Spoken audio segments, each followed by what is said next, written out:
आज का ये क्वेश्चन है, दिखाइए कि सदिश वेक्टर ए इतना तथा वेक्टर बी इतना परस्पर क्या है, समांतर। अगर ये दोनों सदिश परस्पर समांतर होंगे तो इनके बीच का कोण क्या बनेगा, जीरो। बीच का कोण कितना आना चाहिए, जीरो। अगर इनके बीच का एंगल जीरो आ जाता है तो हम ये कह सकते हैं कि दोनों सदिश क्या है, परस्पर समांतर। बस आपको इनके बीच का कोण जीरो प्रूफ कर देना है, ठीक। जैसे आप इनके बीच का कोण जीरो प्रूफ करेंगे तो ये दोनों सदिश क्या हो जाएंगे, परस्पर समांतर हो जाएंगे। तो देखिए हल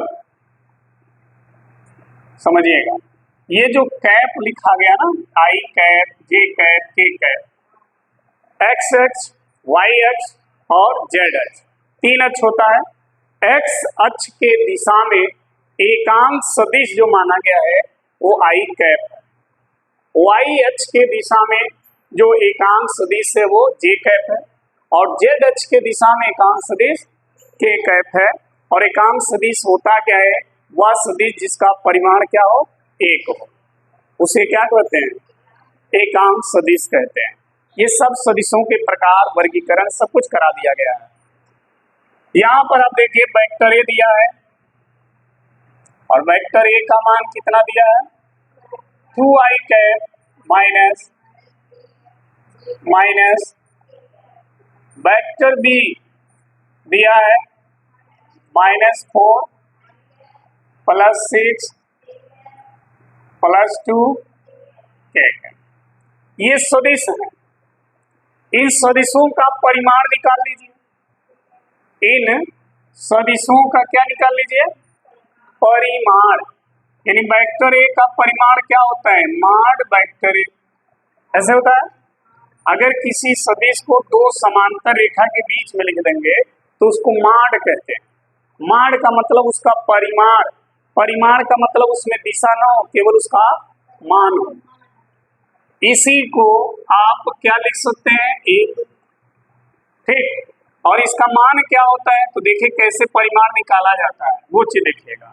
अगर वेक्टर ए का परिमाण यदि ए निकालेंगे तो वेक्टर ए का जो मान है इसमें आई जे के का जो गुणांक है उस गुणांक का स्क्वायर करेंगे। जैसे आई का गुणांक क्या है, तो 2 का प्लस जे का गुणांक क्या है, -3, -3 का प्लस के का गुणांक -1 का स्क्वायर। समझ आ गया कैसे निकालना है। चलिए 2 का स्क्वायर यानी प्लस माइनस का स्क्वायर प्लस 3 का स्क्वायर प्लस माइनस का स्क्वायर प्लस 1 का स्क्वायर 1, 9 1 10 4, करड़ी में कितना आ गया, 14। ये हो गया वेक्टर ए का परिमाण। वेक्टर बी का परिमाण देख लीजिए,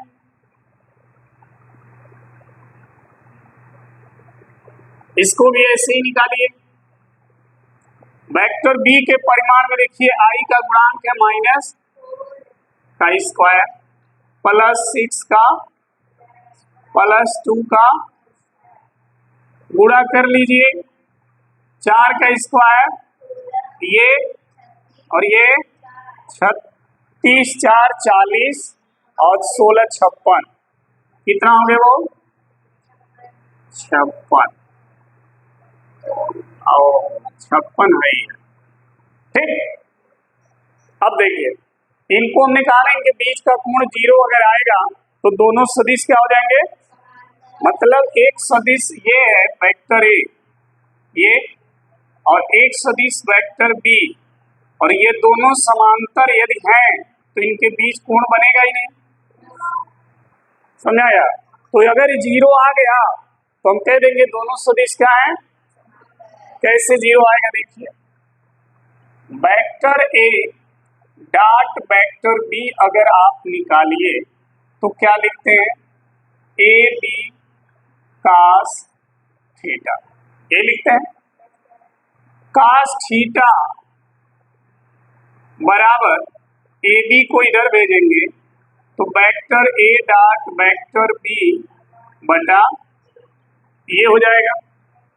ठीक, अब देखिए कास थीटा बराबर वेक्टर ए और वेक्टर बी का मान दिया है, तो वेक्टर ए का मान रखिए 2i cap minus 3j cap minus k cap, vector B का मान है minus 4i cap plus 6j cap plus 2k बटा ए और बी का मान देखिए, ए का मान है करड़ी में और बी का मान है करड़ी में 56।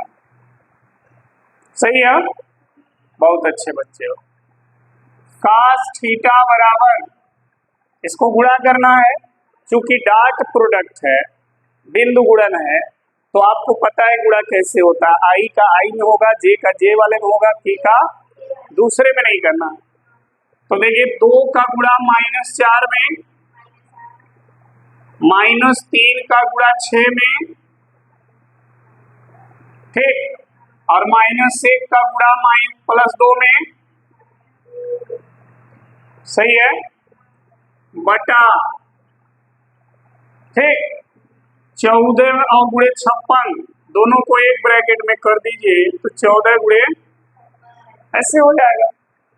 सही है, चलिए कास थीटा बराबर समझना -8 -18 -2, तो -2 और 8 10 और -18 -28 बटा ये देख लो ध्यान से, ये 14 है, सही है, 56 को लिख सकते हो 14 गुणे 4, 14 चौक 56, 14 का जोड़ा लग गया, जिसका जोड़ा लग जाता है वो करड़ी से बाहर हो जाता है, वो करड़ी से कहाँ हो गया, बाहर हो गया, बचा करड़ी में 4 का वर्गमूल 2, 4 का भी जोड़ा लग गया, सही है, 14 दूना कितना भाई 28,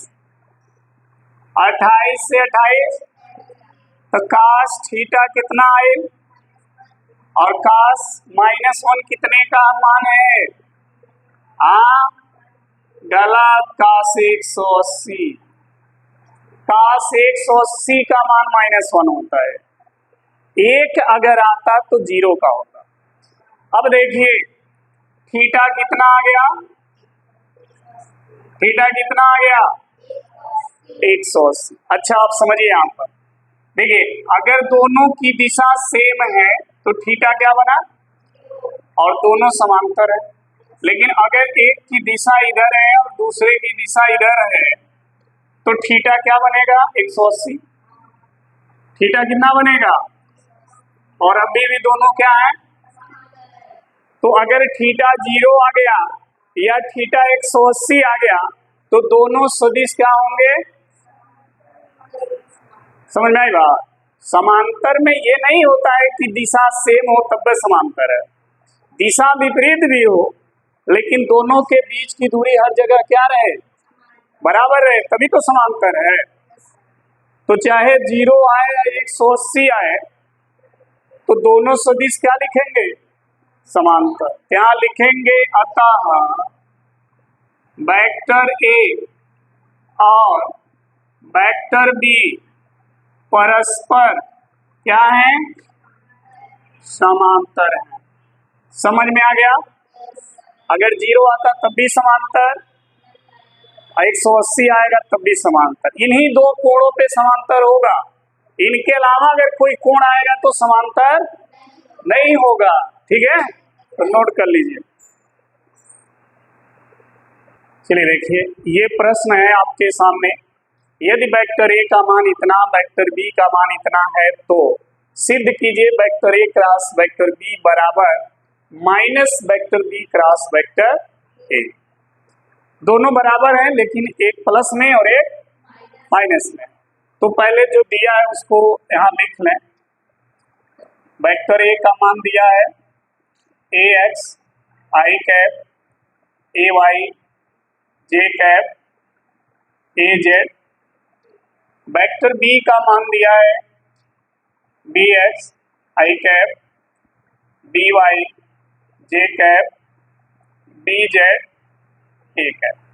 यहां तक हो गया। आप पहले vector A cross vector B निकाल लीजिए। देखिए vector A cross vector B, cross product कैसे निकाला जाता है वो ध्यान दीजिएगा। क्रॉस प्रोडक्ट के लिए ऐसे दो समांतर रेखा खींचते हैं, ऊपर लिखते हैं आई कैप जे कैप और के कैप, ऐसे लिखे। ध्यान देना इधर क्रॉस प्रोडक्ट कैसे होता है, गुणन, ये वाला दो सदिशों के बीच ये वाला गुणन कैसे होता है, उसके लिए दो समांतर रेखा खींचेंगे, ऊपर आई जे के कैप लिख देंगे। अब देखिए यहाँ पर क्या लिखना है, तो पहले ए है तो ए वाले में आइए, आई का पहला गुणांक क्या है, तो जे का पहला गुणांक, और देखिए के का लिख दीजिए। ठीक, अब आ जाइए किसमें, बी वाले में, तो ये क्या हो गया और ये हो गया। अब गुणा करके देखिए, गुणा करिए, गुणा कैसे होता ध्यान देना। आई को अगर लेंगे तो आई वाली ये पंक्ति और आई वाला ये कॉलम छोड़ देंगे, ये पंक्ति छोड़ देना है, ये कॉलम छोड़ देना, तो इतना बचेगा, बचेगा ना। गुणा कैसे होगा देखना, इसका गुणा इधर करो तो क्या होगा ए वाई बी जेड, ठीक है, माइनस इसका गुणा इसमें करो बी वाई ए जेड, हो गया। चलो आगे बढ़ते हैं। यहाँ होता है माइनस आई प्लस जे माइनस के प्लस, ये हो गया जे। अब देखो जब जे की बात करोगे तो जे वाला पंक्ति और जे वाला कॉलम छोड़ दो, ये पंक्ति छोड़ दो और ये, तो ये दो और ये दो बचेगा। तो देखो ए एक्स का गुणा बी जेड में, तो A X B Z minus B X A Z, फिर लिखो के का, के वाले में भी यही करना है। क्या करना है, के वाली पंक्ति और के वाला कॉलम, तो इसका गुणा ए एक्स डी वाई, ठीक, फिर इसका गुणा इसमें माइनस बी एक्स ए, हो गया, ठीक है। ये किसका मान आ गया, vector A cross vector B का, यही आएगा, इसमें और कुछ नहीं कर सकते आप, ठीक है। अगर ये नंबर होता तो गुणा करके जोड़ते घटाते, नंबर तो है नहीं। चलिए अब क्या निकालना है, बी क्रॉस ए, ये हो गया इक्वेशन फर्स्ट, ठीक। अब निकालना क्या है, बी क्रॉस ए, समझना, ये भी ऐसे कैसे निकलेगा, ऐसे देखो आई जे के, पहले क्या है बी, तो बी वाले में पहला गुणांक क्या है, फिर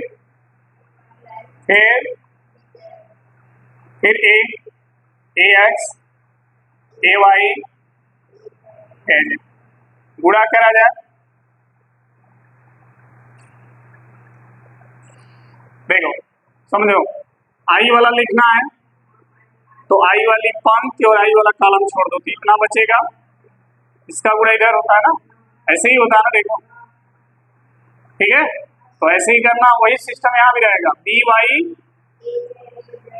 B Y A Z minus, अब ऐसे ए वाई बी जेड, हो गया, फिर minus J cap, minus J cap में देखो जे वाली पंक्ति जे वाला कॉलम, तो ऐसे हो गया बी एक्स ई जेड, हो गया, फिर ऐसे ए एक्स प्लस के, ठीक, के वाले में के वाला पंक्ति के वाला कॉलम छोड़ दो, तो ये दोनों बचा, तो B X A Y minus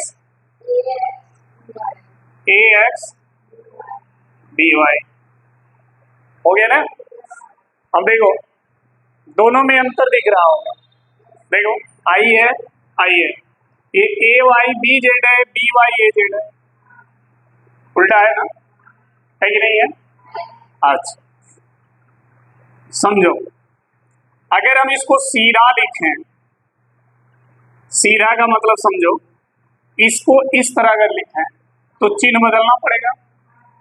जिससे हम लोग क्रास में पढ़े थे ना, क्रास में देखो ये आई होता है, ये जे होता है और ये के होता है। तो जब आई का जे में गुणा करोगे तो के आता है, के जे का के में गुणा करते हो तो आई आता है, और के का आई में गुणा करोगे तो इस तरह चलता है। लेकिन अगर इसको रिवर्स करोगे तो माइनस हो जाता है, मालूम है ना? तो उसी तरह इसको रिवर्स कर रहे हैं। इसमें ए वाई बी जेड था, अगर इसको ए जेड को पहले करें, इसमें कहा हो लो बी वाई ए जेड है, उसमें क्या था ए वाई,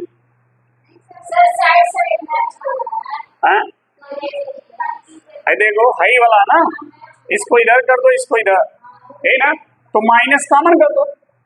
अगर इसमें से माइनस कॉमन कर दो तो देखो ये माइनस बाहर आ गया, हाई पहले आ जाएगा, ये प्लस हो जाएगा ना, और है देख लो हो गया। यहां भी देख लो, हाई पहले कर दो, रही बाद में, ये पहले कब आएगा जब ये प्लस होगा, प्लस के लिए माइनस कॉमन करो, तो जब माइनस कॉमन करोगे पहले हम पर माइनस है, दिखा हो जाएगा प्लस, अब आई हो गया पहले और आई हो गया बाद में। उसी तरह यहाँ देखो माइनस कॉमन कर लो तो प्लस माइनस हो जाएगा, आई हो जाएगा पहले, माइनस सही हो जाएगा बाद, देख लेना ध्यान से। अब देखो सब में से माइनस बाहर करो, सब में से माइनस बाहर करोगे तो ये क्या हो जाएगा, I cap A Y B Z minus B Y A Z minus हो जाएगा। जब माइनस कॉमन लोगे तो प्लस क्या हो जाएगा, A X B Z minus B X A Z. पहले नहीं दिख रहा है तो पहले नहीं बता पाई हो, अब सही है ना? अब चलो यहाँ देखो, vector B cross vector A बराबर, हमने कहा यहाँ यहाँ और यहाँ से माइनस कॉमन कर दो, तो माइनस कॉमन कर दिया तो भाई क्या हो गया प्लस, तो I cap A Y B Z A Y B minus B Y A Z, देख लो माइनस जे कैप प्लस था माइनस हो जाएगा, ब्रैकेट में A X B Z A X minus B X A Z plus K cap A X B Y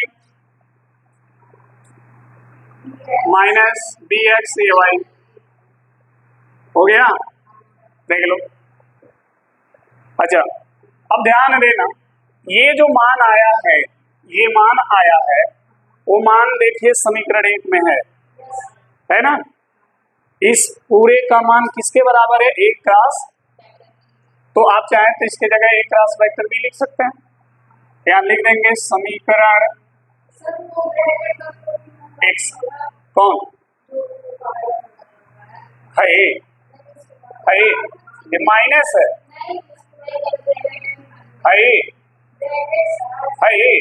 नहीं, इसका क्या मतलब है, ये बता रहा है इतना मान जो है, इस पूरे मान का चिन्ह क्या है, माइनस है, और ये पूरा मान समीकरण 1 में किसके बराबर है, vector A cross vector B के। तो आप इस ब्रैकेट में जितना है ना उसकी जगह आप क्या लिख सकते हो, vector A cross vector B लिख सकते हो, इतने के जगह चिन्ह क्या है, क्या माइनस लिखो, और ये हो गया vector B cross vector A. इस माइनस को अगर इधर भेजते हो तो आई प्लस हो जाएगा, तो क्या हो जाएगा, vector A cross vector B बराबर है, माइनस इधर आ गया, तो B vector B cross vector, यही प्रूफ करना था। देखो हो गया ना, नोट कर लीजिए।